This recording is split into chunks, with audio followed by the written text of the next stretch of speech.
attacked black communities, attacked them, all right, through mob violence, burned down their homes, burned down their businesses. And then you're going to have some wise ass talk about, oh, well, gee, black folks, they don't seem like they like business. We used to.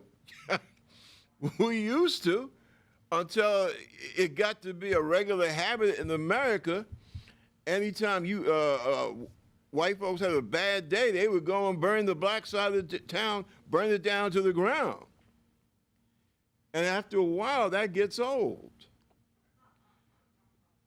You know, we have to have a discussion someday on what happened to black slave revolts in America. Because there were times after World War I and immediately after the Civil War, you had blacks fighting back, okay? But for a good period of time, blacks did not fight back. And they basically, when they could, those that could ran away. That's why you've had a preponderance of black folks living in the upper Midwest and in the Northeast for so long, because they felt that they had to escape from the South because they were running for their lives. That's how my mom felt. She was from down there in Richmond, outside of Richmond, Central Virginia. That's why she got the hell out of the South. Okay? And back then, Virginia was a serious red state. Okay? And that's why so many black people left.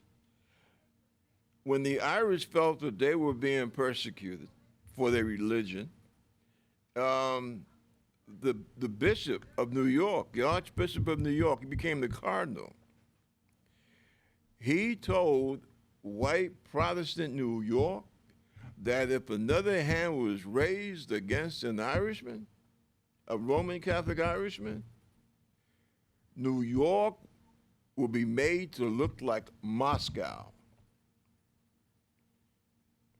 What's that mean? Well, you have to remember, we're talking about the 1840s, right? Napoleonic Wars at that time wasn't that long ago for folks living back then, right? That was, 1814, 1815, for example.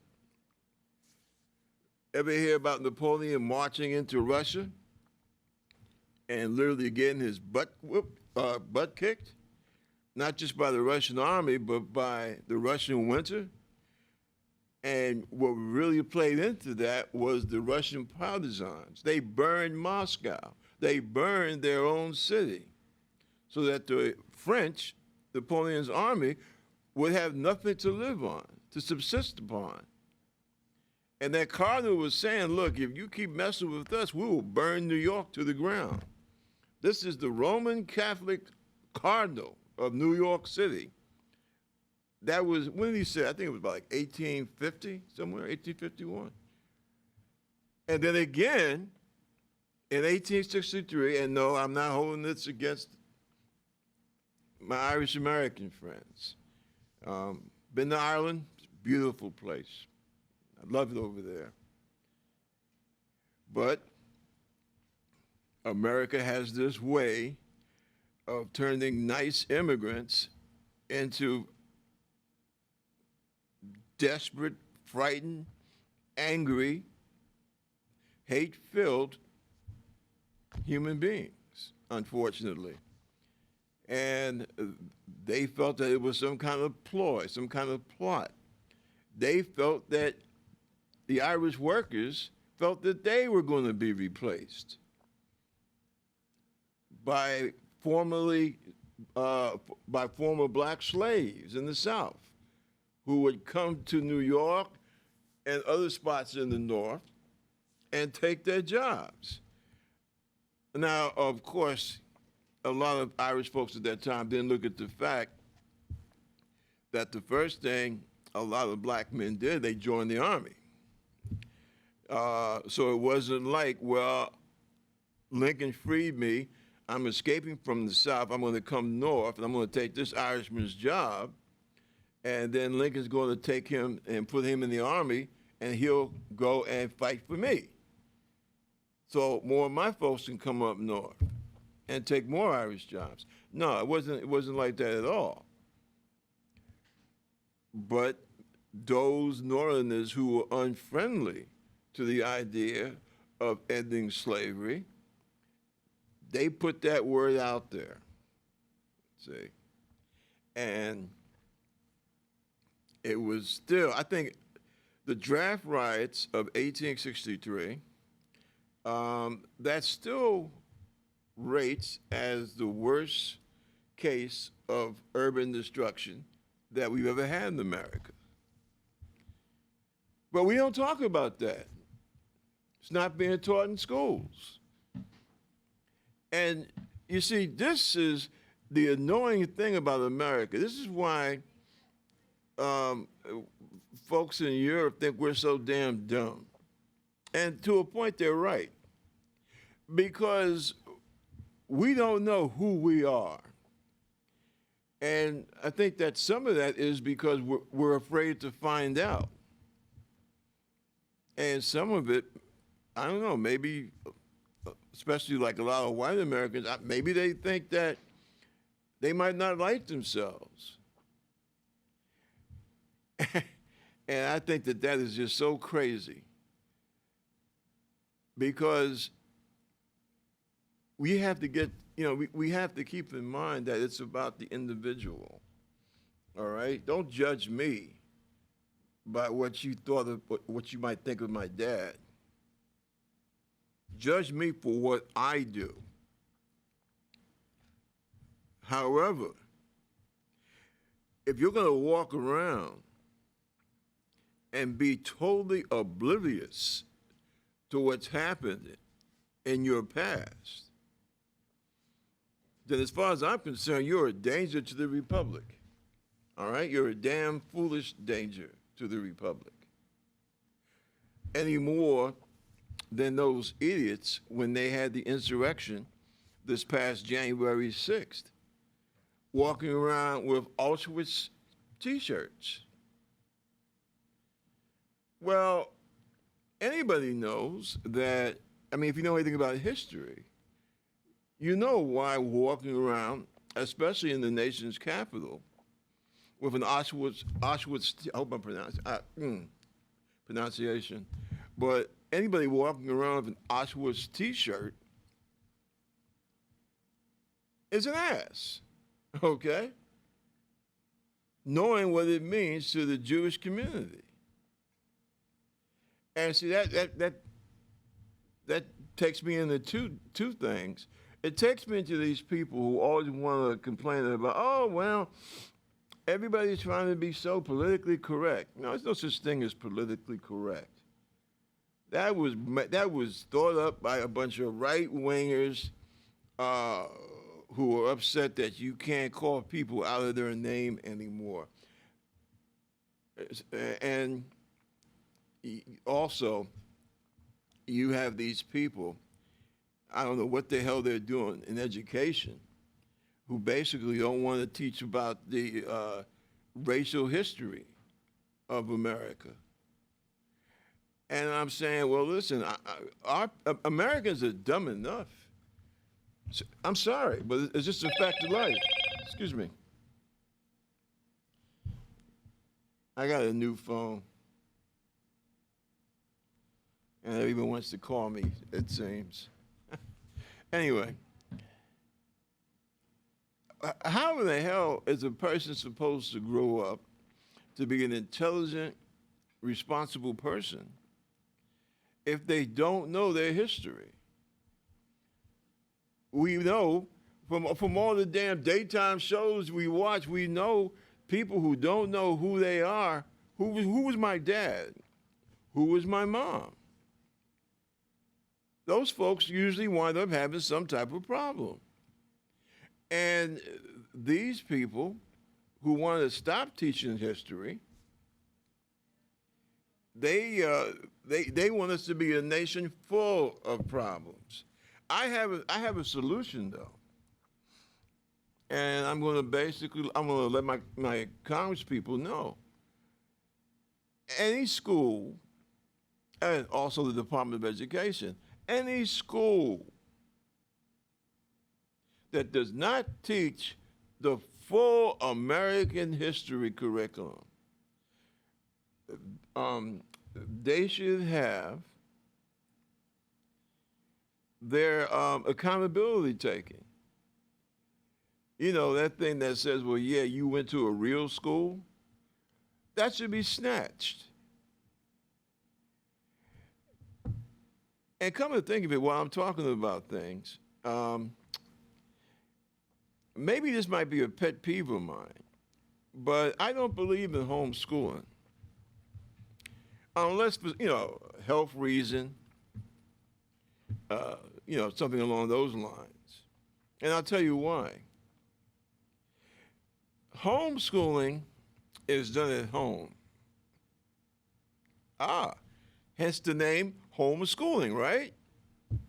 Little joke, very little, but I don't go for that. And I'll tell you why. Because just as that little joke that I tried to crack was, homeschooling is done at home. And that's nice, right? Real nice. Problem, however, is that I don't live in your home. But that kid that you're homeschooling, he's going to be in my world. He's going to have to interact with me, with my kids, and with everything else. He's going to have to deal with white people, yellow people, red people, brown people, black people, crying out loud, green people. And he's also going to have to know how do you deal with women? If it's a boy in the house, right, that you're homeschooling, how's he going to deal with women? I don't care if he has a mom and sisters. I'm saying, how is he going to deal with women outside of his family? Suppose he's one of these nutty conservative, super conservative families. How is he going to deal with a woman in the workplace? These are a lot of questions that need to be answered. Now, do I believe that a lot of our public schools can be dangerous? In some cases, yeah. But it's the job of the people in that community to fix it. And that's not just talking about communities of color either, all right? I've lived a lot of places in these United States. You got white communities with white schools that they're just as bad, can be just as dangerous as any school that's a majority people of color. It all depends. And see, that's something else that we need to take a look at. Americans as a whole need to get up off their butt. One of the reasons why we've had this constant bad feeling over the last 4 years until we got Trump out of there this past January was because a lot of people sat by and did nothing. And you folks constantly hear me laying out Trump, laying out politicians, even Democratic politicians. I don't play favorites when it comes to what is hurting people. But we deserve a good tongue lashing ourselves, irregardless of I'm not making this a color thing either, because I have a lot of contempt for black folks that run this game about, I'm just too busy. I don't have the time, or this or that. Listen, we live in what potentially is probably the best democracy in the world. And you know me, I'm not somebody that likes to just jump up and down and wave the flag, okay? I don't go for that phoniness. But I've been to a lot of countries in this world, okay? In terms of my personal freedoms and what have you, it's none better. Now, of course, someone's out there going to say, oh, well, you know, look what happened. That's why we had to have Black Lives Matter. Yes, I know. And see, that is what happens when the machine does not work the way it's supposed to work. And see, with a democratic republic form of government, like what we have here, we are the caretakers of the machine. And if we don't make sure that the people that we hire through a thing called an election, if we don't every so often throw an eye on these folks, you know, and make sure that they're doing the right thing, make sure that they don't have their hand too deep in the cookie jar, right? If we're not doing that, then that fault also lies upon us. And see, that's one of the things that, you know, people need to understand. Now, you saw those damn fools and what they did on January 6th. I tell you right now, if right now you have one political party in this country, and that's the Democratic Party. Because the Republican Party, they're owned somewhere between certain corporations, Putin and Russia, and I guess finally Donald Trump. Okay, that's the Republican Party. They are not the Republican Party. They are not the party of Lincoln. Okay, they hung that jacket up, and they put on another jacket called racism. And the ills that we have with our democracy primarily rest upon their shoulders. All right.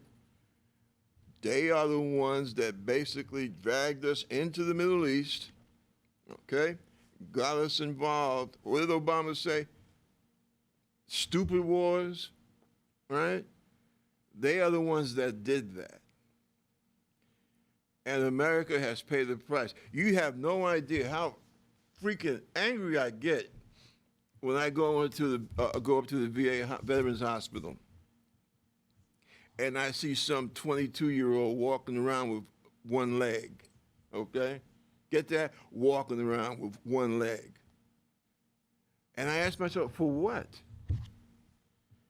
For what? This is why you have to have, your State Department has to be just as strong and as tough as your Defense Department. Because if your State Department is good enough, very rarely are you going to have to use the Department of Defense. Remember, the Defense Department is supposed to be like a fire department in a city, right? You want these guys to train, make those big fireman sandwiches and stuff like that, right?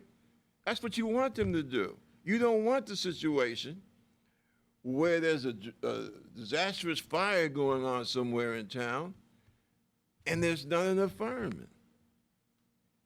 See, that's basically the idea behind the Defense Department. But see, all this, and I think it was that my favorite slaveholder, Thomas Jefferson, because he was, you know. Now, I go down south in one of them red states, and they'll throw rocks at me for saying that, but it's true, right? He was a slaveholder, a child. I don't know. Some people want to say he was a child molester because, you know, he had all these kids by Sally Hemings, right? But I don't know, because at that time, I mean, people were getting married at 13, so. But he was a slaveholder. He did own the woman that he took to bed. That was weird because Sally Hemings was the half sister of Jefferson's wife. So I guess when his wife died, and Sally, I guess by that time she was like, what, 15, 16? Really getting older. And she was a definite likeness. I mean, hell, they were sisters. They had the same father. So, and that's another thing about America, that whole slavery thing, the way that we did slavery in this country. Oh, my God. I mean, Sigmund Freud would have a field day examining the American psyche. They had a saying. I'm sorry, I know I got this thing about starting on 10th Avenue and winding all the way up on 5th Avenue, but the hell with it. There was a saying, right, at the beginning of the Civil War. The best blood of the South could be found in the slave quarters. And you know what that means, right? That means that all these highfalutin Southern families had the plantations and all that, right? They had all these children by slave women. So that by the time the Civil War rose around, my God, I mean, how many of these big-time Confederate generals were the great-great-grandsons of slaves? I mean, you look at America now. I read in a book one time that the majority of people living in America, or the majority, how did it go? The majority of people of African ancestry living in America are white people. Somebody made a joke, said that, well, this guy was he was a black guy, a friend of mine, and called and said, no, I'm not for no reparations, because if you had reparations, if you were giving out money for being a descendant of slaves, majority of the people that would be standing in line would be white people. And my black butt wouldn't get nothing. And when you sit down and think about it for a while, right? Just like that guy who was a Klansman, and they did those genetic tests, one of those genetic tests on him.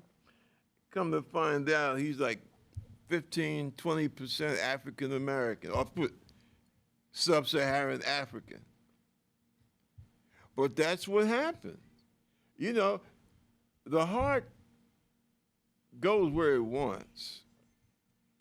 See, and in a country like America, when you really think about it, the idea of one group of people being superior to another based solely on the color of their skin, it's a hoot.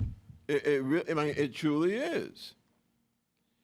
How many white Americans walking around now in this country, if you took that DNA test, how many of them would show sub-Saharan Africa and Native American? Yeah, because there's a lot of that happening there out west too. That's right. So see, this is what I mean about people, and they get on this kick, this little tribal kick. Well, I have news for all you Republicans that think that way. And the reason I say Republicans, 9 times out of 10, when you find someone that they're anti-Semitic, anti-people of color, um, believe in a second-class status for women, right? People who, generally speaking, people who think that way in America, they go to the Republican Party. Very few of them come to the Democratic Party. And before you think that I'm just doing a thing for the Democratic Party, well, I would like to, but just because I like you, if I really like you, I'm going to tell you your faults to your face. And that's one of the problems that the Democratic Party has. We don't give a feeling of strength. Hello, Moto.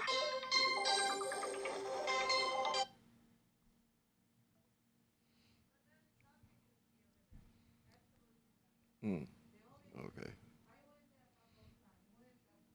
This should do it. But that's the problem that the Democratic Party has. We I don't know, some of us like to play too nice, okay?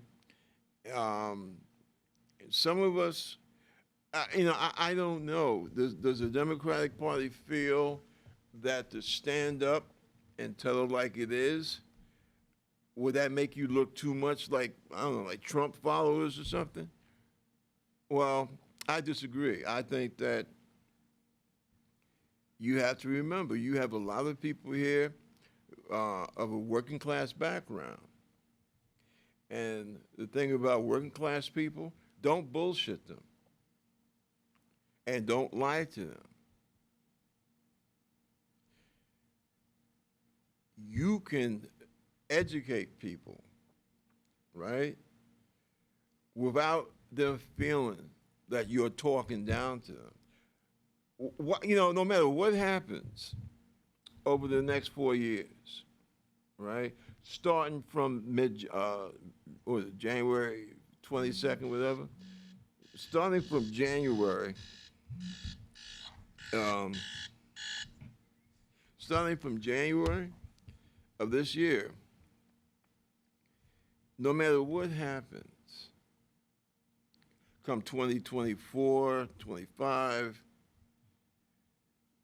nobody, unless he does something incredibly stupid, and I don't see Joe Biden as that kind of a man.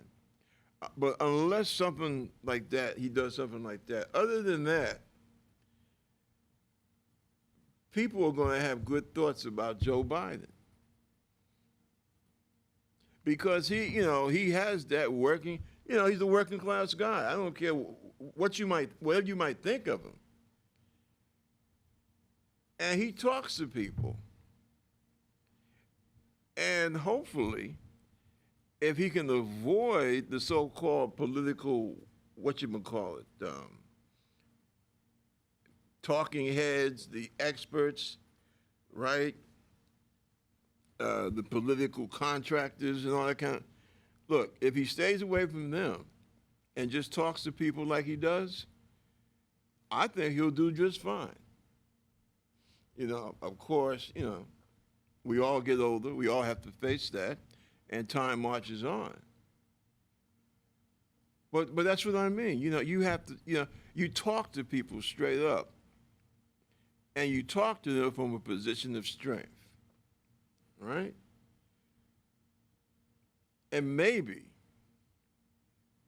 if we can do that, we might be able to save this country.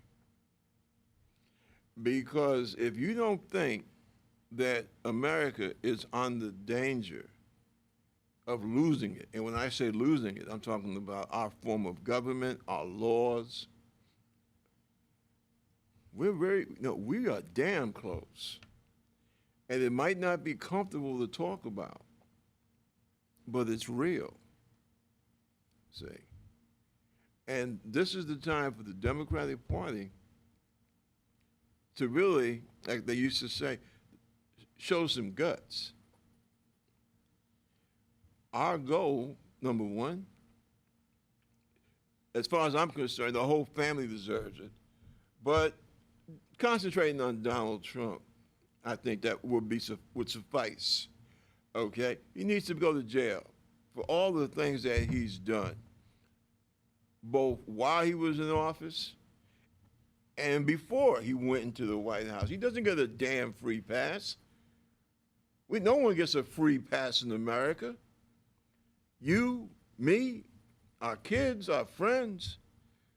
Hey, we screw up in some kind of way, we go to the clink. That's supposed to be one of the great things about democracy. The laws apply to everyone, from low to high and from high to low. And if we lose that,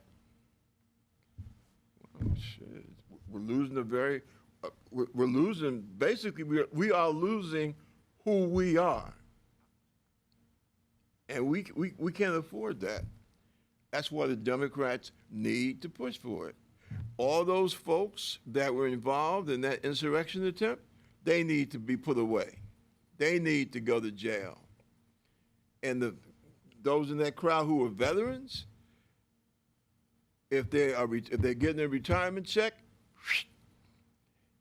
I understand about their families, and in some cases, the families serve right along with the spouse that's in uniform. In those cases, things have to be, if you can make it so they could go to jail, but their families will still be taken care of, I think that that's fair. But all those folks, they should at least be doing a 1 year bid, you know? At least a 1 year bid. Those that were, killing Capitol Hill cops and attacking them and beating them, and you have it on the film, 5. Give them a high 5, at least. But this has to be done. If we are a nation of laws, then we should stand behind our laws and stand with our laws and punish those that essentially broke the damn laws. It's really that simple. And as far as this working across the aisle, Ocasio was right. To hell with that crap. Seriously, you can't even say who the real president of the United States is in public.